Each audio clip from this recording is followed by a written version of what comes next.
Maintenant, le deuxième défi aussi, dont on m'a souvent parlé, puis ça fait des années, puis ça revient tout le temps. Puis des fois, on se demande comment ça se fait que ça ne change pas. Tu sais, quand on dit, là, plus ça change, plus c'est pareil, je pense que le domaine de l'éducation, c'est un exemple là, super pour dire ça, parce que les choses au fil des ans ne semblent pas trop changer, mais en tout cas, dans le rôle d'agent de reproduction linguistique et culturelle, ce que j'entends par là, moi, c'est cette fameuse troisième fonction-là là, que je parlais là, par rapport au maintien de la langue et de la culture française. Comme agent de reproduction, les enseignants et les enseignantes me disent souvent que c'est difficile de composer avec les élèves à cause des compétences langagières qui ne sont pas égales entre les jeunes. C'est-à-dire que, avez-vous fait des stages? Avez-vous commencé à faire des stages? OK. Vous avez remarqué, certains, dans la classe, que vous aviez des élèves peut-être qui comprenaient bien le français, qui étaient capables de vous parler. Il y en avait qui n'avaient pas l'air à comprendre trop. Puis il devait quand même avoir de l'anglais dans vos salles de classe, entre les élèves. C'était-tu un petit peu comme ça? C'est-tu exact? Bon, OK.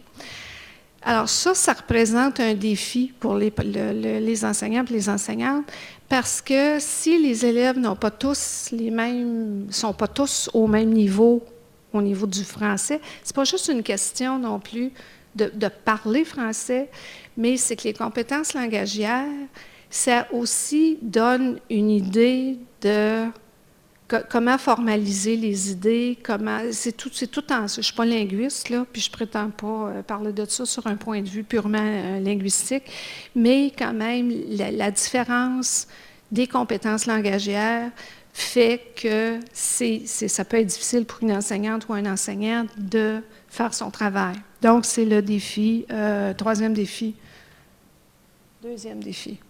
dont on parlait.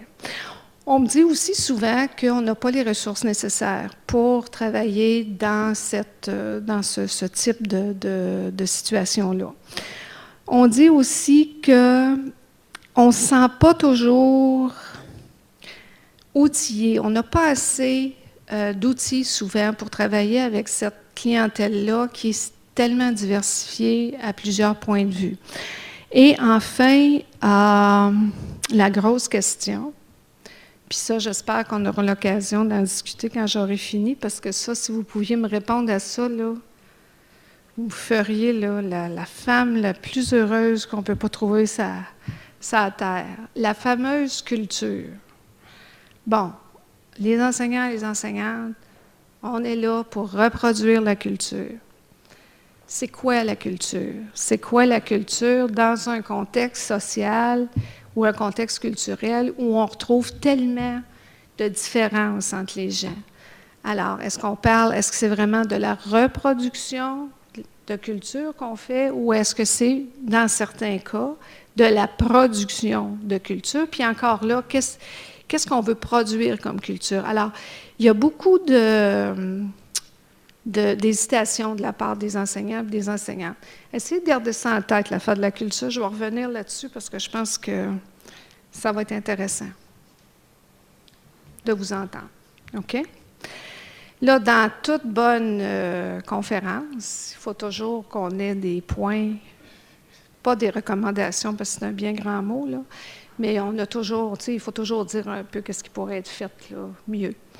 Alors, par rapport à la formation du personnel enseignant, puis là j'espère que les profs de votre programme pourront me prendre en faux là-dedans, puis m'expliquer comment ça fonctionne ici.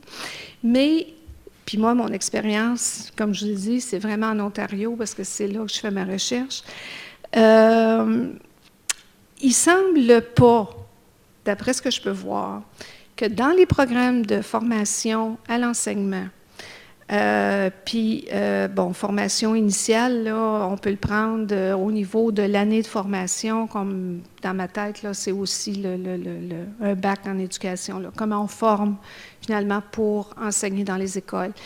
Il ne me semble pas qu'on intègre vraiment à l'intérieur des cours la dimension de la diversité linguistique, raciale puis ethnique, autant qu'on pourrait le faire. C'est-à-dire que si je prends, puis même du côté majoritaire, si je regarde par exemple ce qui se fait à l'Université de Toronto du côté anglophone, parce que l'Université de Toronto ne peut pas former les enseignants et les enseignantes pour les écoles de langue française, langue première. Il faut que ce soit fait par l'Université d'Ottawa ou l'Université Laurentienne. Mais même à l'Université de Toronto, pour les anglophones, on a, oui, 1 ou 2 cours sur la diversité raciale, par exemple, la diversité ethnique, mais ce ne sont pas nécessairement des cours obligatoires et ça ne fait pas partie de tous les cours d'en parler, d'en discuter. Ça devient, idéalement, ça devrait être transversal dans tous les cours et ce n'est pas le cas. Du moins, là, je parle pour l'Ontario, peut-être que vous allez me dire autrement. On parle beaucoup de la formation initiale, puis même, moi aussi, je pêche un peu par ça, là, quand je fais des études, puis que je parle avec des enseignants. On leur pose souvent la question aux enseignants, aux enseignantes, est-ce que vous avez vu ça dans votre formation? Bon, la plupart vont dire non, là, dépendant du nombre d'années. On demande rarement aux gens, par contre, au niveau du perfectionnement professionnel, de la formation continue, si c'est quelque chose qui ont accès là, est-ce qu'ils ont des cours de perfectionnement dans ce domaine-là?